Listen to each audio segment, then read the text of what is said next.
A gente está em contato neste momento com o deputado Biratã Sanderson, que é do PL do Rio Grande do Sul, deputado federal. Ele é primeiro vice-líder também da oposição na Câmara dos Deputados. Olá, deputado. Muito obrigada por estar aqui ao vivo conosco no UOL. Bom dia. Bom dia, uma satisfação falar com vocês. Me ouvem bem? Sim, muito bem. Ouço super bem. Eu queria saber, vocês conseguiram fechar algum acordo com o presidente da Câmara? A oposição já está satisfeita e por isso saiu, inclusive, da mesa diretora ou não? Ainda há algumas questões para serem debatidas com o presidente da Casa? Eu estava ouvindo aqui agora a manifestação do doutor Marlon sobre foro privilegiado, e isso é um tema agora central para nós, e não é de hoje, né? Isso também foi tratado num acordo que nós fizemos, e não foi com o presidente da Câmara. O presidente da Câmara estava presente, mas o acordo foi feito com o líder do PP, líder do União Brasil, líder do PSD, com o PL e o Novo. Então, 5 partidos com a presença do presidente da Câmara, que não se manifestou, obviamente, porque ele está presidindo, ele tem que arbitrar, ele tem que ser imparcial. Então, decidimos que pautas que há muito tempo têm que ser levadas adiante e não são por falta de coragem. Uma delas é o foro privilegiado. O fim do foro privilegiado. Numa república não existe a palavra privilégio. E eu me sinto muito à vontade em falar nisso, porque estou no meu segundo mandato, sou oriundo da Polícia Federal, conheço a matéria de direito penal, processo penal, direito constitucional, e quando cheguei lá em 2019, podem verificar, já iniciei tratativas e buscas para que o fim do foro fosse levado adiante. É só ir lá na árvore do processo que vai verificar, dentro do processo legislativo, que eu tenho, desde 19, 11 requerimentos pedindo que a PEC do fim do foro seja pautada no plenário da Câmara. Então é injusto dizerem, agora porque querem, não tem nada disso. Eu estudei essa matéria no direito internacional, inclusive, apenas 4 países do mundo possuem esse regime. Então, agora, como o STF tem uma configuração favorável à esquerda, que serve para proteger, inclusive, corruptos, eles estão ali, não, nós queremos manter o foro privilegiado, tendo que aproveitar agora de uma vez por todas, para que também lá no futuro, se for o caso, nós não podemos pensar só nessa nossa geração, porque se for o caso, daqui 4, 8, 10, 50 anos, não tenhamos a mesma coisa no sentido contrário. Deputado, é bom até que o senhor faça esse corte temporal, né, que é preciso raciocinar com o tempo. Claro. E se nós formos verificar, em 2018, estava o mensalão na crista da onda, aliás, o petrolão estava na crista da onda, isso impulsionou a vitória do então candidato Jair Bolsonaro. O Bolsonaro chegou ao Palácio do Planalto surfando essa onda do petrolão, do antipetismo, que naquela época vigorava na cena política brasileira. Agora está o Bolsonaro, o bolsonarismo, todo mundo desejando que os parlamentares migrem para o primeiro grau, para a primeira instância. E por que essa cena não fica agradável aos olhos de quem observa? Porque, nesse momento, há mais de 80 inquéritos envolvendo desvios, aplicação de verbas federais desviadas por meio de emendas parlamentares. Então, fica a impressão, e aí por isso eu queria lhe perguntar, se essa impressão também não lhe causa incômodo, sendo o senhor egresso da Polícia Federal, fica a impressão de que os parlamentares estão querendo fugir de condenações nessas encrencas das emendas, não é? Por isso querem mudar agora o foro e jogar para a primeira instância. É uma interpretação e uma impressão falsa. E asseguro para o senhor, verifique, é só fácil verificar quem são os possíveis investigados. Eu não estou nessa lista e todos aqueles que estão liderando essa pauta não estão. Não estou dizendo que o senhor está na lista, deputado, mas quem vai votar está na lista. Nós temos, se o senhor deixar, Claro. Quer me entrevistar, ou senão eu já tenho outro compromisso agora. Fique à vontade. Todos os que estão liderando essa pauta, nenhum deles responde processo por corrupção, por emenda ou qualquer tipo de situação. Vejam, deputado Sanderson, deputado Marcel Van Hatten, deputado Zucco, deputado Paulo Bilinski, deputada Júlia Zanata. Verifiquem. Ah, mas tem não sei quantos que estão respondendo por corrupção. O problema é deles, não é problema da população. O que nós não podemos mais agora é aceitar que amigos do rei têm os seus processos prescritos. Se o senhor quiser, eu relaciono aqui 6 processos que foram prescritos no STF porque eram de amigos do rei. Então, vamos parar com essa politização e olhar tecnicamente. O Brasil hoje, nesse aspecto, é um pária mundial. Eu já tive a oportunidade de estar tanto na Europa como na América do Norte e apenas o Brasil tem esse sistema. Então, tem alguma coisa errada. Mas vai beneficiar? Vamos jogar para a primeira instância com juízes concursados, juízes que não têm compromisso ideológico e que não foram nomeados, sabe-se lá de que maneira. Então, essa PEC passou no Senado, tramita aqui já há 8 anos na Câmara dos Deputados, já passou na CCJ, já passou na Comissão Especial e não é votada no plenário, apesar de cobranças nossas. Eu tenho lá 11 requerimentos, verifiquem. Deputada Adriana Ventura do Novo. Deputado, é importante esse ponto, só para ser rápida, que o senhor também eu tenho outro compromisso. O presidente da Casa, Hugo Motta, se comprometeu com vocês de que vai colocar isso em pauta? Ele abraçou esse projeto?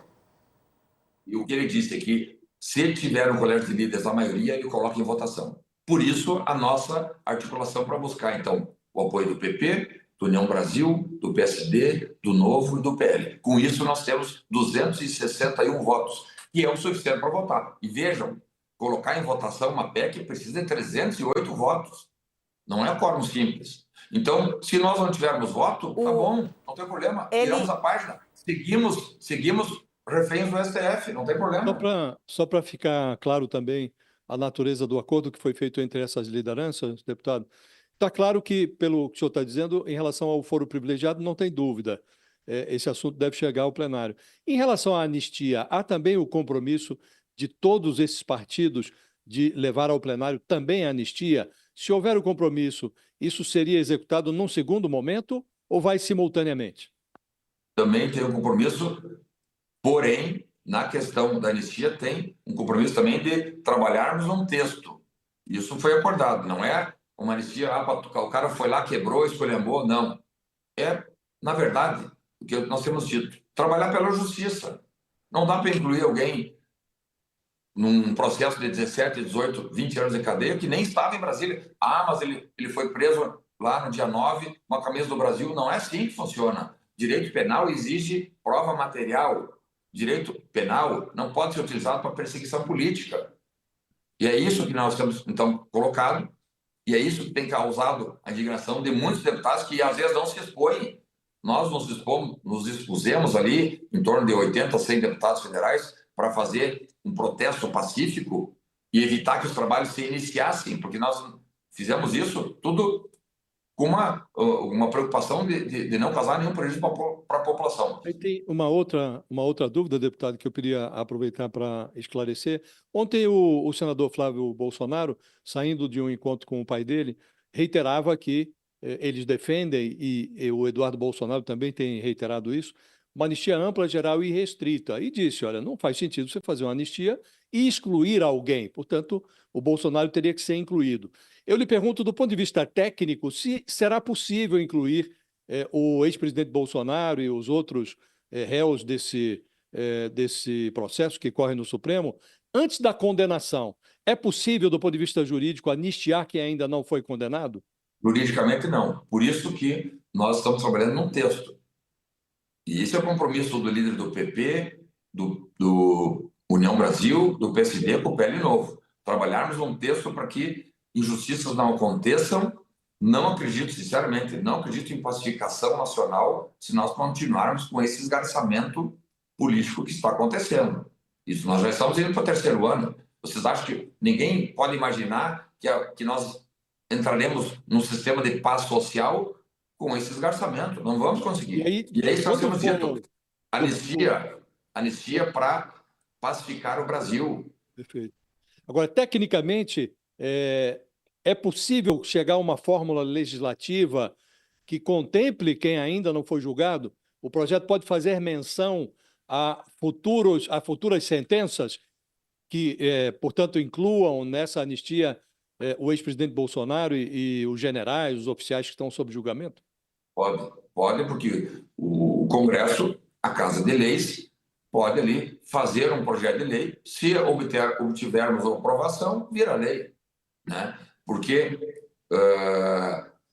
o contexto que nós temos hoje é um contexto de perseguição política, o mesmo contexto que havia lá na década de 70. 60 e 70 também pessoas que estavam até foragidas foram anistiadas, que não tinham sido condenadas.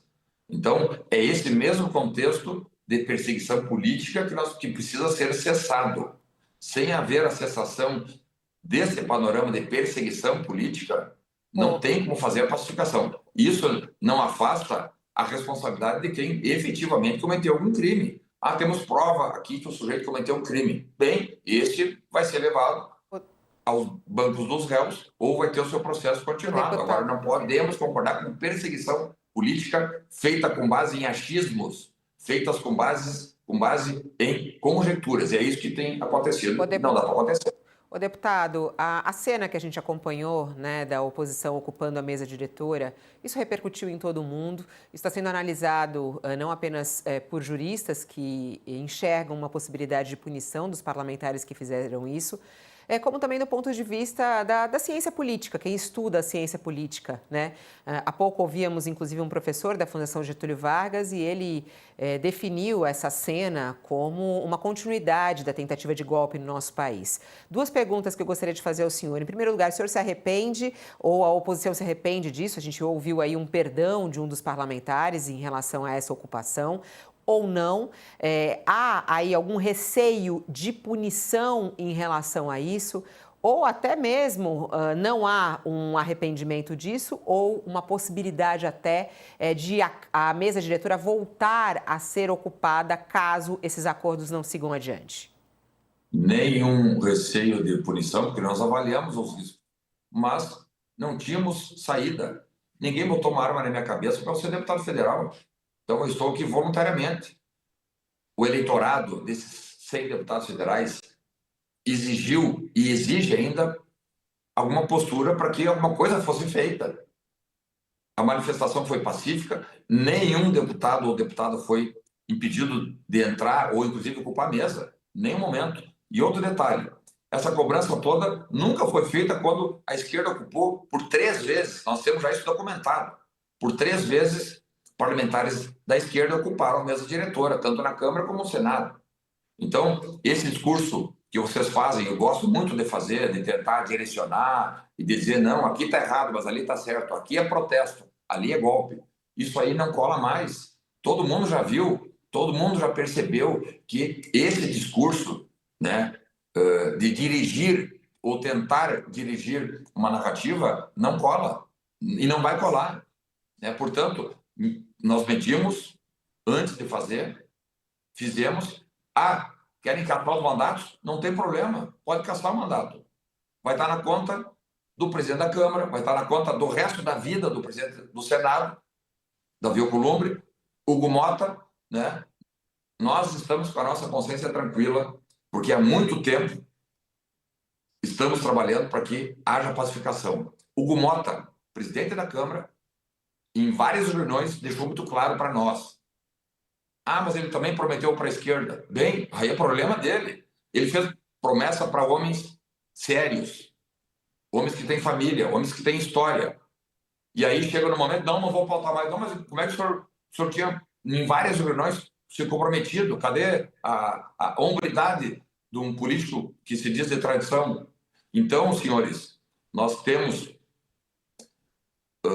base fática para termos feito o que fizemos. Vão punir? Não tem problema, podem punir. Agora, jamais vão nos taxar de covardes ou de otários por termos votado em alguém que estabeleceu um programa de governo para sua gestão, apresentou, nós aprovamos, ele aprovou, e agora depois, não vou mais. Por que não? Porque o Lula não quer. Não é assim. Nós e esse grupo todo, só verificar as figuras que estão ali, dos 100, nenhum daqueles ali vive da política. Ao contrário da esquerda, dessa esquerdalha toda que vive só da política. Nós estamos ali, né, eu da Polícia Federal, outro delegado, promotor, advogados, produtores rurais, estamos com a consciência tranquila de que fizemos o que o nosso eleitor pediu para fazer.